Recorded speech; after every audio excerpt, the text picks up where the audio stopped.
Yes, people, welcome back to All Things Arsenal, episode 24, man. Hey, we've been starved of Arsenal, man, these last couple weeks with the international break. Thank God that's over. I can't really say I've been watching much of the games. I watched a few minutes of the England game, but yeah, man, it doesn't really hold my attention, man. I haven't got that love like I do for Arsenal. So I'm so glad it's back. And we got a few things on the agenda. We got the Fulham preview. The women back to winning ways, man. Thank God for that. It's been about a month. Round up the international games and obviously a notable injury. Somebody's out until November. So we'll kick it off, man. We'll take a look at the international break. So, as we know, a few of our players were on international duty. To name a few, Bukayo Saka, Gabriel Martinelli, Mikel Merino, Yuri Timber. There was quite a few of them, but one of the notable sort of performances came from Mikel Merino. The two goals, the boy can't stop scoring. The boy can't stop scoring, and that's where we'll start. We'll start with Mikel Merino, Spain. So, Arsenal website, Mikel Merino shines as Martinelli and Eze both score. So, Mikel Merino's incredible World Cup qualifying campaign continued as he scored twice in Spain's 4-0 victory over Bulgaria. Two headers, one in each half, took Mikel Merino's qualifying tally to 6 goals in just 4 matches to help La Roja maintain their 100% run in the group. And Analatas Chernov on goal and Mikel Oyarzabal penalty capped off the win, with Martin Zubimendi also playing 62 minutes of the contest in Valladolid. So, 5. Mikel Merino becomes the first Spanish midfielder to score 5 or more goals in a single World Cup qualifying campaign since Isco and David Silva in Russia 2018 qualifiers. They also got 5 each. Yeah, man. So Mikel Merino, I do apologize. I even mentioned him in the same breath as Kim Kallstrom, what's the other guy? Emmanuel Frimpong. I have to just retract that statement, man. I was a bit triggered seeing him play in the 10 when we have players like Ethan, Max Dowman, Eze, to name a few. Mikel Merino should be last pick to play in the 10.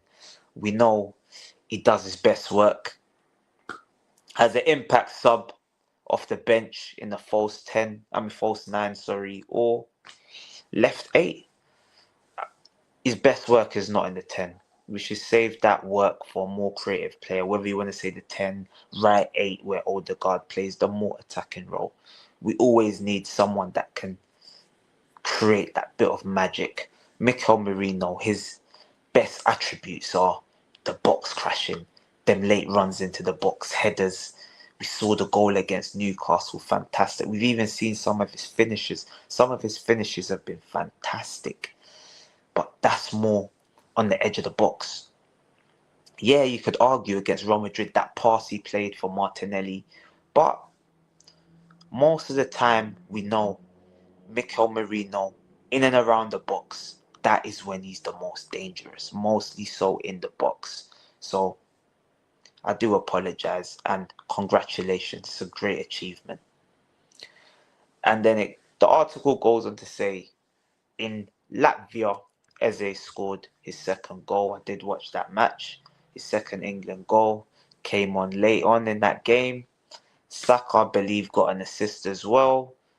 Mars Lewis Skelly and Declan Rice, they both played as well, along with Bukayo Saka and Eze. So 4 Arsenal players played for England, got some minutes in their legs, and we just thank the Lord that there's no further injuries.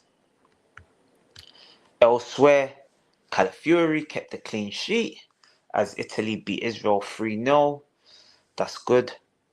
Martinelli scored his third goal for Brazil, but that was in a 3-2 defeat against Japan. But Brazil, I believe they are already qualified. So, yeah, man. Congratulations to Big Gabby and Martinelli. And in the under-21s for Spain, Christian Mosquera played 90 minutes. For Spain, they beat Finland 2-1, 2 late goals. So, a few of the boys got games. And then it just goes on to show sort of the tables. We see England qualified, Spain qualified, Norway looking like they're going to qualify. Yeah, man. It's not bad. And then now it shows a bit of about our stars. So it starts from the first round of international games, which was a Thursday last week. We had Denmark beating Belarus 6-0. Norgard got 25 minutes. Timber featured for the Netherlands. 4-0 victory against Malta. Kept the clean sheet. As we know, England beat Wales. Saka scored. Rice was the captain. That's probably very, very... Yeah, man, that's a very, proud moment for Declan Rice. He must be proud, man. His family must have been proud. England under-21s beat Moldova 4-0. Wanyeri got 2 assists. Yeah, man, big up to the boy. And I don't know if he's even going to be here, but big up to Matt Stallman as well, man. He got a goal, and I believe it might have been his first game in the under-19s, and he became the youngest ever goal scorer for the under-19s. So big up to Max Stallman, man. The boy is going from strength to strength, and I can only see him getting more minutes for Arsenal this season. Yeah. Saliba played in a 3-0 victory against Azerbaijan. Kept the clean sheet. Gyökeres, him and Isak, Sweden. I watched that game. Oh, it's poor, man. Gyökeres, he is struggling. He is struggling, man. I have to be honest. He's struggling quite a lot.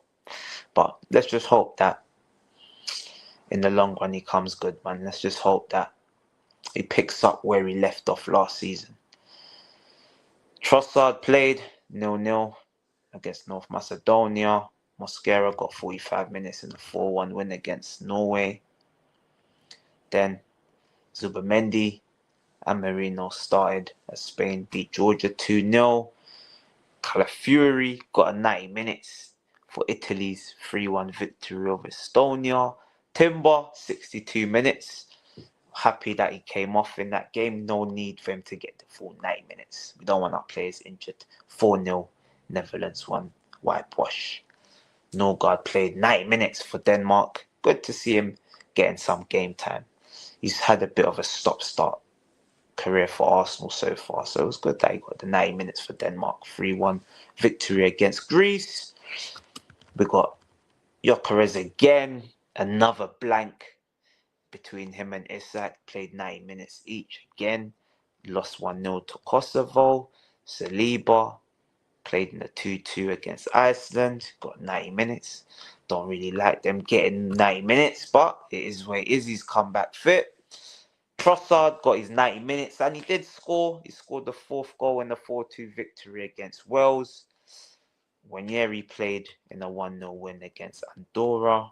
And then, as I previously mentioned, the remaining games were Japan beating Brazil, Mosquera playing for Spain in a 2-1 win, and so forth and so forth. So, people, man, I don't want to bore you too much, man. I don't want to bore you too much with what was going on for Arsenal players on international duty. So, we'll take a look at the Fulham game. So, but before we get into the Fulham game, obviously we got to sort of take a look at...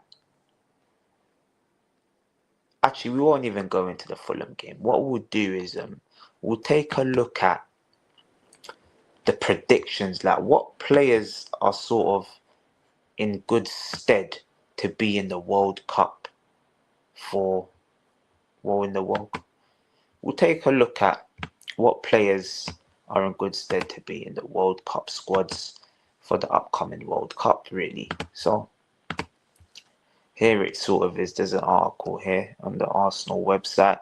So it goes on to say which Arsenal players will be at the World Cup 2026. It goes on to say 26 nations have already qualified and punched their ticket to the World Cup in United States, Mexico and Canada. So here it is. Brazil's qualified.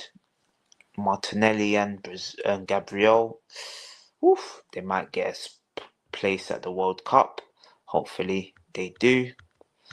Hincapi at Ecuador. I'm sure he's definitely going to get a spot on the plane. Then we've got Bukayo Saka, Declan Rice, Miles Lewis Skelly, Noni Madueke, Eberici Eze, Max Dowman, and Ethan Wanyeri. I just got to throw them in there. England did qualify, so let's just hope as many of those boys can be on the plane as possible. I'm sure that's what we all hope. Because if they can get some further winning experience, if England can win the World Cup and all of those boys can come back as winners, that's a good thing, man. That can only be a good thing, because we've seen when Spain dominated. We saw what Barcelona was doing in the Champions League. It was crazy. They were just winning. So, yeah, man, let's just hope that England can do well in the World Cup and our boys can be a part of it. And then it says who can qualify in November. So Spain haven't qualified. Merino, Zubimendi, I'm pretty sure they're going to be in the Spain squad if they get there.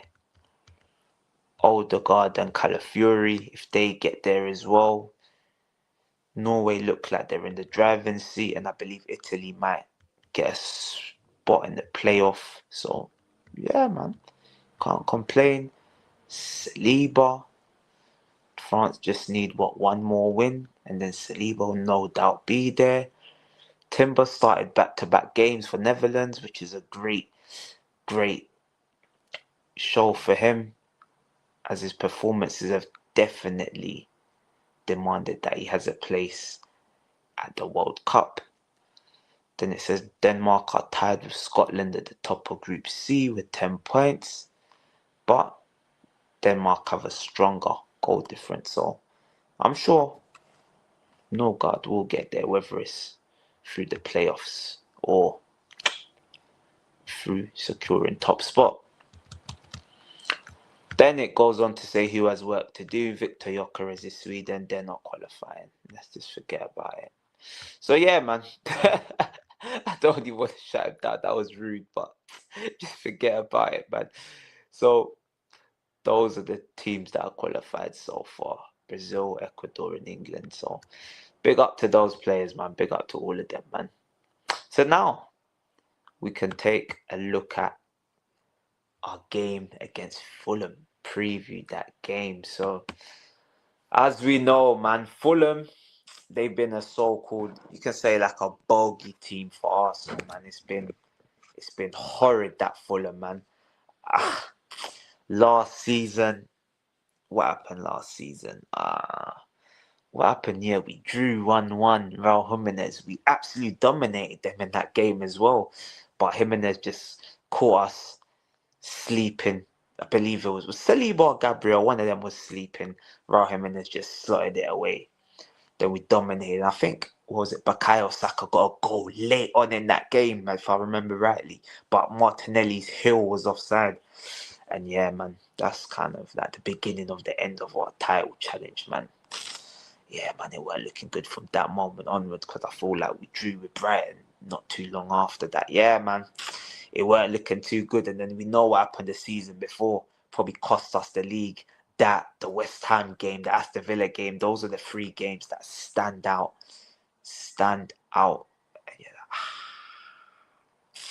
So, man, and then the season before, was it the season before as well? Or was it that same season as well when Fulham had 10 men? I think Fulham had 10 men as well. And somehow João Paulinho got last minute equaliser at the Emirates. So this Fulham, they've been a thorn in our side. So we need to put things right. We have no choice but to put things right against Fulham. They've been a thorn in our side. We've been giving them all the players. But now we got to just put them to the sword. I'm not really interested in excuses. Yeah, we're coming back, but so are they from the international break. We're both coming back from the international break. So it's a level playing field. We can say we've got more internationals, but no. You could even say that would work in our favour. Because our players have at least kicked a ball. More of our players have kicked a ball. But this is the Premier League.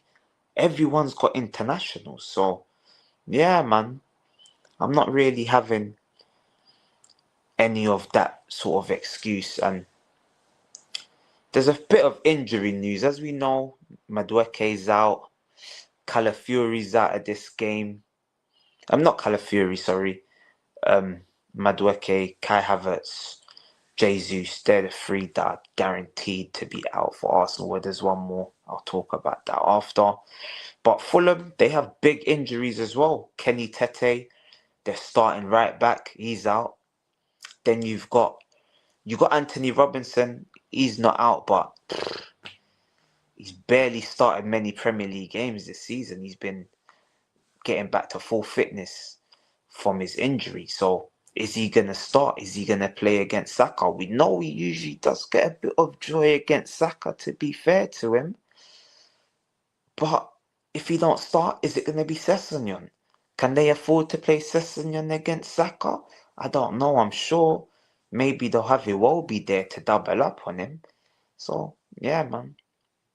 It's interesting. Sasa Lukic, the combative midfielder, he picked up an injury. He's out. Rodrigo Muniz, he's out. So Fulham got their own share of injuries. So we can't complain too much about injuries. We've got a very, very strong squad. And before I go into the lineup, I'll sort of talk about Martin Odegaard's injury. So sad news for Martin Odegaard. He is out for up to 9 games. It's very, very sad news if we're being honest here. So here is the article, not really article, but just a post. So he's not likely to return until mid-November, which is the international break. So we will miss the Fulham game, Atletico, and then Slavia Prague in the Champions League, Brighton in the Cup, but we'll be missing the Palace game, the Burnley game, and the Sunderland game. These are games that we should still be winning. Really and truly, are we going to accept anything other than a victory? Everton beat Crystal Palace. And we're going to have 2 days more rest than them, as they will be playing in the conference, I do believe. So that game will probably be on the Sunday. So, yeah, man, we ain't got excuses. I believe the Atletico game, hopefully that's on a Tuesday as well. So it's not 1 day, it's 2 day rest. So I don't know who Crystal Palace are playing. We'll get into that when it gets there. But no excuses, man. No excuses. We should be beating Fulham away. We should be beating Palace at home. Everton done it. We should be beating Burnley and Sunderland away in the Premier League. We ain't got excuses. We haven't. I'm expecting, yeah, we got to get four wins from 4. Whether we do get 4 wins from 4, that is another matter in itself. But that's what I'm expecting. If we get 10, I ain't going to throw my toys out the pram.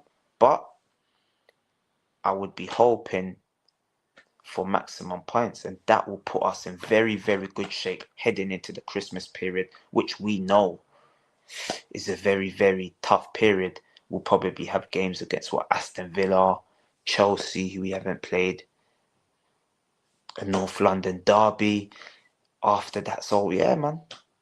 But everyone plays the same teams twice, so don't matter. So yeah, man. So Odegaard, I'm just wishing him all the best. I'm wishing him all the best. It's an MCL injury. Hopefully he can just come back stronger. Come back stronger, because I've sort of had enough of Odegaard, but it's never nice to see players get injured. And we saw a glimpse in that Champions League game. I can't remember who it was against. I believe it weren't Bilbao, it was we beat them was it the 1-0 game? I can't remember anyway. There was a game anyway where he showed absolute glimpses. No, it was the 1-0 game against, was it? I don't even remember the team that we played, man, but he was very, very good in that game. So hopefully Odegaard can come back and start putting in some serious performances, man. Odegaard at his best, he's definitely one of the best midfielders in the league. It's just whether can he get back to his best? I don't know. I hope he can. But yeah, man, you go into my predicted lineup for this game now. So we got David Raya in goal, Urim Timber, Saliba, Gabriel Calafiori. That backline picks itself. I don't think it needs much introductions. Zubimendi and Rice. So Zubimendi replace Odegaard.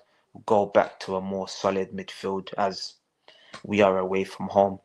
This is the midfield three that I believe started against Newcastle. Yeah.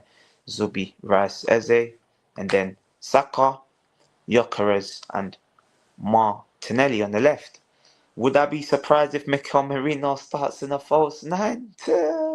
Probably not, since he's been getting the goals for Spain. And would Gyökeres have much right to complain? Not really. Maybe that might give him the kick up the backside. Who knows?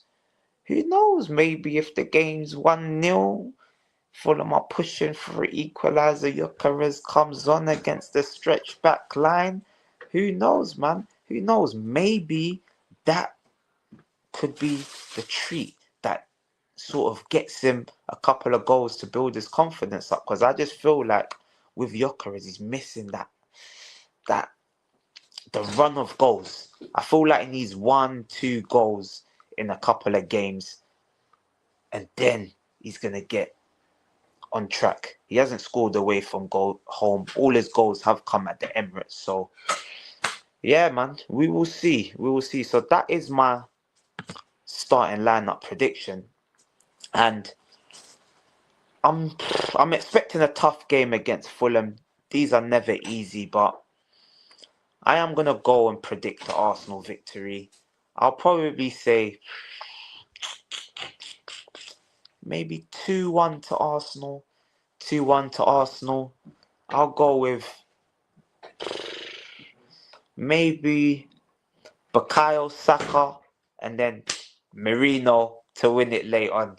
I would hope Gyökeres gets a goal, but yeah, man, I don't know. He hasn't showed me that killer instinct from Sporting yet. Let's just hope that he can show it sooner rather than later, right? Let's just hope. Hope and pray, hope and pray, hope and pray, hope and pray. We hope, man. But yeah, we'll go into the last topic of the day. So, Arsenal women finally got back to winning ways. They went 4 games without a victory, losing to Lyon in the cup, losing their first league game late on against, who was it, Manchester City, draws in back-to-back games against Manchester United and Aston Villa. But now they finally got a win at the Emirates. An own goal in a 1-0 victory against, what team was it? It was Brighton. Yeah, because our girls didn't actually get to play as they were cup tied. Well, league tied, whatever you want to say, ineligible to play. But my question is so I believe we're now, how many points is it? I think it's 6 points. No, it can't be 6. It might even be 8 points. 8 points behind the leaders. How many points is it? Is it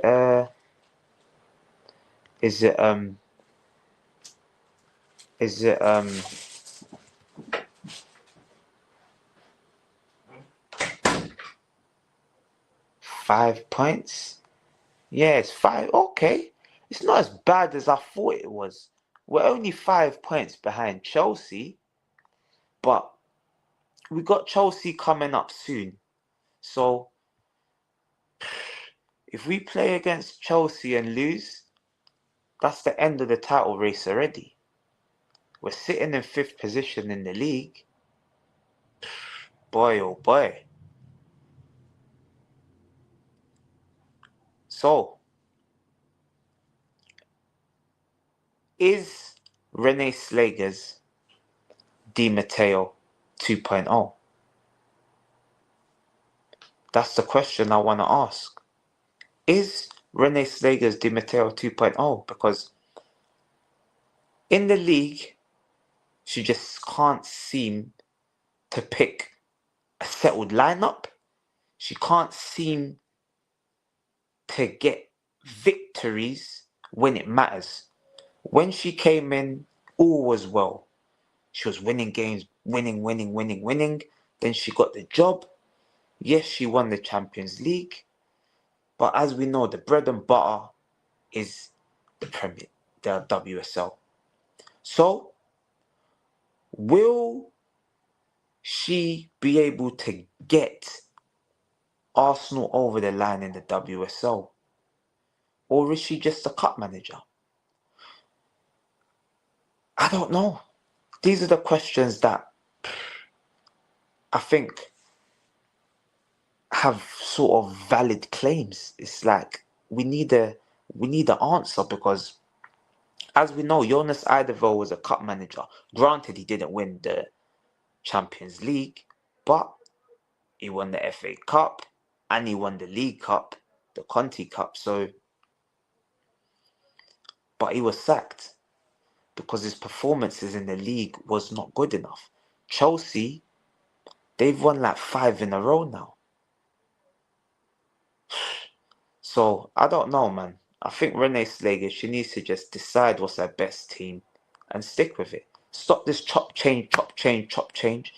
Yes, we've bought a lot of players. So, she's probably thinking, scratching her head, what's my best lineup? But at the same time, the performances in the WSL have not been good enough. I watched that game. I made it a point to watch that game against Brighton. We was lucky. Let's have it right. Our goalkeeper got man of the match at the Emirates. No games have been comfortable since the opening game of the season. So, Renee Slegers needs to sort this out. She needs to sort it out. Thankfully, she won us the Champions League, so she's got herself some time. No one's really going to get on her back. But this is just something that I think we should be just keeping an eye on. You just keep an eye on what can she do in the WSL. Or will she retain the Champions League? Could she do the unthinkable? Whew. If she does that, give her a 10-year contract. Sign the thing. Sign the thing. Yeah, man. But, yeah. We'll keep an eye out for the girls, and hopefully they can beat Chelsea. Claw it back. Hopefully she can win the WSL. All hope is not lost. It's not too late to change your ways. But people, man, I hope you like, share, comment and subscribe to the channel. This has been All Things Arsenal, episode 24. And I'll catch you on the next one. I'm out of here.